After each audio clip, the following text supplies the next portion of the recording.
Glória ao Pai, ao Filho e ao Espírito Santo, como era no princípio, agora e sempre. Amém. João 21, 15 ao 19. Tendo eles comido, Jesus perguntou a Simão: Simão, filho de João, amas-me mais do que estes? Respondeu ele: Sim, Senhor, tu sabes que te amo. Disse-lhe Jesus: Apacenta os meus cordeiros. Perguntou-lhe outra vez: Simão, filho de João, amas-me? Respondeu-lhe: Sim, Senhor, tu sabes que te amo. Disse-lhe Jesus: Apacenta os meus cordeiros. Perguntou-lhe pela terceira vez: Simão, filho de João, amas-me? Pedro entristeceu-se, porque ele perguntou pela terceira vez: Amas-me? E respondeu-lhe: Senhor, sabes tudo, tu sabes que te amo. Disse-lhe Jesus: Apacenta as minhas ovelhas. Em verdade te digo: quando eras mais moço, cingias-te e andavas aonde querias. Mas quando fores velho, estenderás as tuas mãos, e outro te cingirá, e te levará para onde não queres. Por essas palavras, ele indicava o gênero de morte com que havia de glorificar a Deus. E depois de assim ter falado, acrescentou: Segue-me. Palavra da salvação. Glória a vós, Senhor.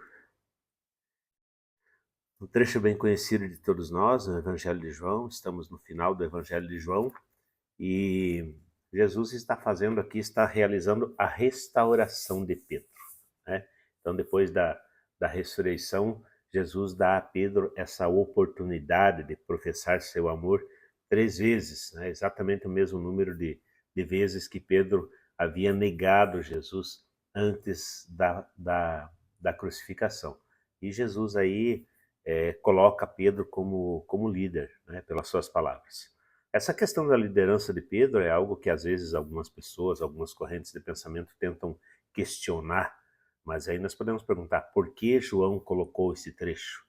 Nós sabemos que o evangelho não estava ali acontecendo os fatos e João estava lá sentado descrevendo como se fosse uma ata.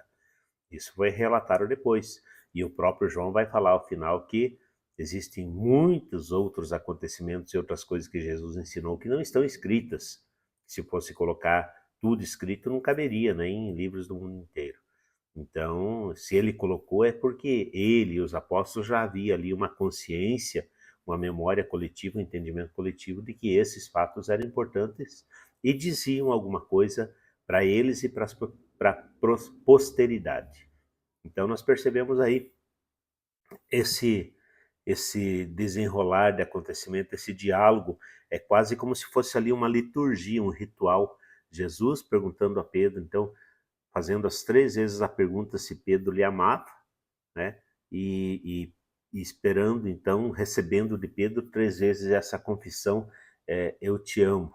Então, ao final de cada declaração, Jesus, na resposta de Pedro, Jesus dá uma contra-resposta e diz, então, se você me ama, apacenta as minhas ovelhas, cuida dos meus, vai à frente, né? Seja você, te coloco, então, como pastor, né? Pelo amor.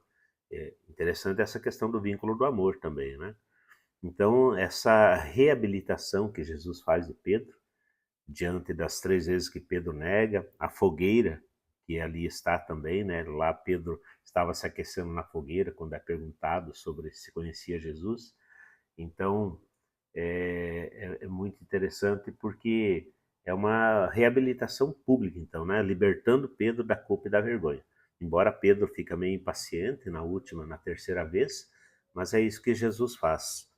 Jesus liberta ele publicamente, né? Como se publicamente dissesse: olha, você está perdoado e a partir de agora você deve liderar esse povo, esse grupo aqui em meu nome, porque mesmo que você tenha falhado, eu sei que você me ama. E ao final, aí Jesus fala da profecia do martírio, né? Jesus prevê que na velhice Pedro vai onde não quer.